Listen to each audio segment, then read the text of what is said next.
प्यारे बच्चों, पाठ में आए सारे कठिन शब्दों के अर्थ तो नहीं जानते होंगे, तो चलिए हम आपको बताते हैं कि आप उनको कैसे जानेंगे। पाठ में आए रंगीन शब्दों पर अपना कर्सर रोकिए। अर्थ आपके सामने है। समझ गए बच्चों? चलिए अब पाठ पढ़ते हैं। शरीर की शक्ति। प्रस्तावना। हमें बीमारी हो जाती है तो हम क्या करते हैं?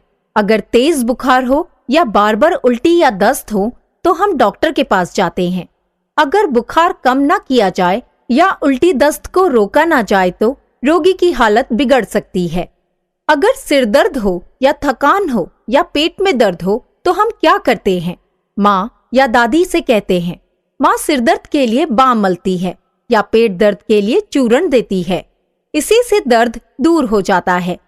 किसी को थोड़ा जुकाम हो तो दादी उसे हल्दी वाला दूध देकर सुला देती हैं। छाती में बलगम जमा हो तो छाती पर कोई बाम मलती है, भाप सुंघाती है और चादर उड़ाकर सुला देती है। अगर किसी बच्चे को अक्सर सिर दर्द रहे या हमेशा थकान रहे तो क्या करना चाहिए? आराम करने से सिर दर्द या थकान क्यों नहीं जाता? सुयश को जोर का जुकाम हुआ था। उसकी नाक भर रही थी और उससे सांस लेना भी मुश्किल हो रहा था। गला खराब था, थोड़ी खांसी भी थी, उसे हरारत भी थी और इस परेशानी के कारण रात भर सोया नहीं था। सवेरे पिताजी उसे लेकर डॉक्टर के पास गए। सुयश की बड़ी बहन सुनीता भी उन दोनों के साथ डॉक्टर के घर गई। डॉक्टर ने सुयश की जांच की और बोले, इसे बहुत सर्दी लगी है, छाती में बलगम भी जमा है। फिर उन्होंने दवाइयाँ लिखी।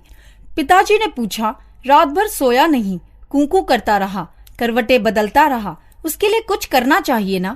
डॉक्टर उनकी तरफ देखकर बोले, हाँ, शुरू में 2-1 दिन परेशानी रहेगी, फिर जुकाम का जोर कम हो जाएगा, दवा बराबर दीजिए।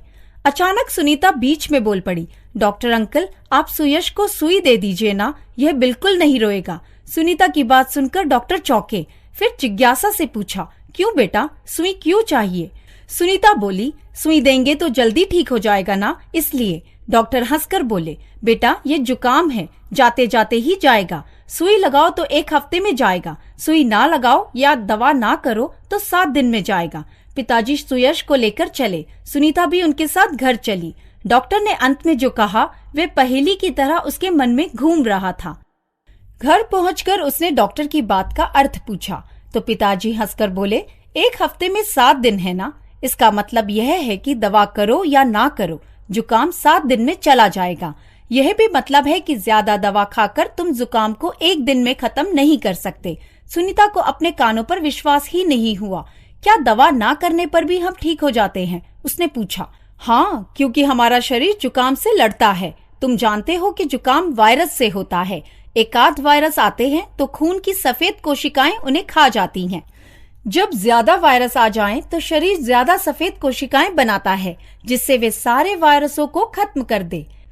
इसी में 7-8 दिन लग जाते हैं। जब सारे वायरस नष्ट हो जाते हैं तो हम ठीक हो जाते हैं। सुनीता बात समझने लगी थी, लेकिन एक बात फिर भी समझ में नहीं आई। अगर शरीर अपने आप जुकाम से लड़ता है तो फिर डॉक्टर ने दवा क्यों दी? दवा का काम क्या है? उसकी शंका समझकर पिताजी बोले, इसके 2 कारण हैं। जुकाम के वायरस ठंड में पनपते हैं, इसलिए इस बीमारी का नाम ही ठंड लग जाना है। अगर गर्मी लगे तो ये वायरस खत्म होने लगते हैं। हम बाम लगाएं तो खून दौड़ता है और गर्मी मिलती है, तब हमें जुकाम से राहत मिलती है। इसी तरह गर्म सूप पीना, ओढ़कर सोना आदि भी हमें राहत देते हैं। इससे हम जल्दी ठीक होने लगते हैं। इसका मतलब यह है कि दवा ना करे तो जुकाम ज्यादा दिन चल सकता है। सुनीता ने जोड़ा। पिताजी को खुशी हो रही थी कि सुनीता जल्दी बात समझ रही है। हाँ, बिल्कुल ठीक, उन्होंने कहा। पिताजी, आपने दूसरा कारण तो नहीं बताया, सुनीता ने फिर पूछा। मैंने कहा था कि सफेद कोशिकाएं सारे वायरस नष्ट कर देती हैं। मान लो कि सफेद कोशिकाएं असफल हो जाएं तो? पिताजी ने सवालिया नजर से उसकी तरफ देखा।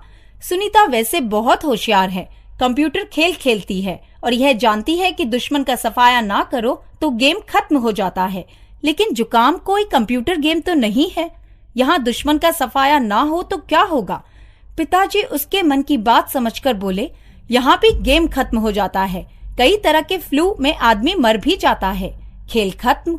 जुकाम से कोई मरता नहीं, लेकिन जुकाम बढ़ जाए तो निमोनिया जैसी जानलेवा बीमारियां हो जाती हैं और इनसे मौत भी हो सकती है।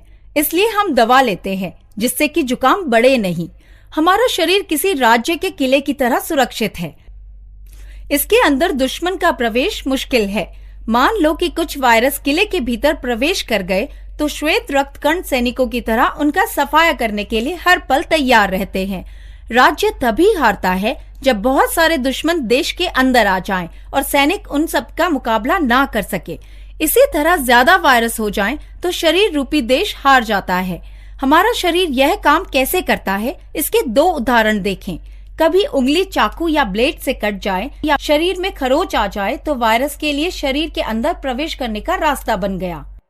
अगर किले की दीवार में एक छेद हो जाए जिससे दुश्मन अंदर आ सके तो उस स्थिति में देश के सभी कारीगर उस छेद को बंद करने में जुट जाते हैं। उसी तरह त्वचा कटने पर शरीर उस छेद को बंद करने का कार्य तुरंत शुरू करता है। खरोंच या कटने की जगह खून जमकर बंद दरवाजा हो जाता है। कटी त्वचा और जमा खून दोनों का सूखकर खुरंट बनता है। उसके नीचे नई त्वचा बनने लगती है। जब नीचे नई त्वचा बन जाए तो खुरंट अपने आप गिर जाता है। अगर इस प्रक्रिया में कुछ गड़बड़ हो तो घाव पक जाता है। घाव पकने का अर्थ है कि घाव में कुछ जीवाणु पहुंच गए और घाव को सूखने नहीं दे रहे हैं। इसलिए जरूरी है कि हम घाव की जगह को साफ रखें, उसमें धूल मिट्टी ना जाने दें। दूसरा उदाहरण लें। मान लीजिए कि शरीर पर खौलता हुआ तेल या पानी गिर गया है या लौ से त्वचा जल गई है।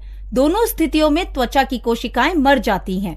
हमें तुरंत उस जगह ठंडा पानी डाल देना चाहिए। इससे जली हुई जगह में फफोले पड़ जाते हैं। जानते हैं फफोला क्या है? यह जली त्वचा को ठीक करने का शरीर का उपाय है। अगर कहीं सड़क धंस जाए तो नगर निगम क्या करता है? धसी जगह को खंभों और रस्सियों से घेरता है जिससे वहां कोई ना जा सके। फफोला जली जगह को घेरने का शरीर का तरीका है। फिर घेरे के अंदर सड़क ठीक करने का काम चलता रहता है। फफोले के अंदर नई त्वचा बनने का काम चलता रहता है। फफोले के अंदर भरा पानी नई त्वचा के लिए कवच जैसा है। इसलिए फोड़ा हो या फफोला, किसी को हमें छेड़ना नहीं चाहिए। हमारा शरीर जानता है कि उसे क्या करना है। हाँ, उस जगह खुजली सी होती है। खुजलाने की इच्छा दबाकर खुजली को बर्दाश्त करना जरूरी है, क्योंकि खुजलाने से फफोला फूट सकता है और घाव पक सकता है। खरोंच की जगह या जलने की जगह नई त्वचा बनाने का काम हमारा शरीर ही करता है। इस काम के लिए कोई दवा नहीं है। हाँ, ऐसी हालत में दवा और चीजों के लिए देते हैं जिससे शरीर स्वस्थ रहे, जीवाणु घाव में ना आ जाएं और खुजली ना हो। एक और उदाहरण ले। मान लीजिए नीचे गिरने से किसी के पैर की हड्डी टूट गई। डॉक्टर क्या करते हैं? दवाइयाँ क्या करती हैं? अगर टूटी हड्डियों को ठीक से जोड़ दे और उसी स्थिति में रहने दें तो 3-4 महीने में हड्डी पहले जैसी जुड़ जाती है। डॉक्टर का काम है टूटी हड्डियों को ठीक से जोड़कर उस जगह प्लास्टर लगाना जिससे जुड़ी हड्डी हिले नहीं। दवाएं दर्द कम करने के लिए, शरीर को शक्ति देने के लिए दी जाती हैं। हड्डी जोड़ने का काम शरीर को ही करना है और उसमें 3 से 4 महीने तो लगेंगे ही। ऐसी कोई जादुई दवाई नहीं है जिससे हड्डी दूसरे ही दिन ठीक हो जाए। ऐसा चमत्कार जादू की कहानियों में ही हो सकता है, वास्तविक जीवन में नहीं। अगर एक दिन पेट भारी हो या भूख ना लगे या हल्का दर्द हो तो क्या करना चाहिए? पिताजी ने पूछा। माँ बोली, घरेलू उपचार करो, खाना छोड़ दो, पेट अपने आप ठीक हो जाएगा।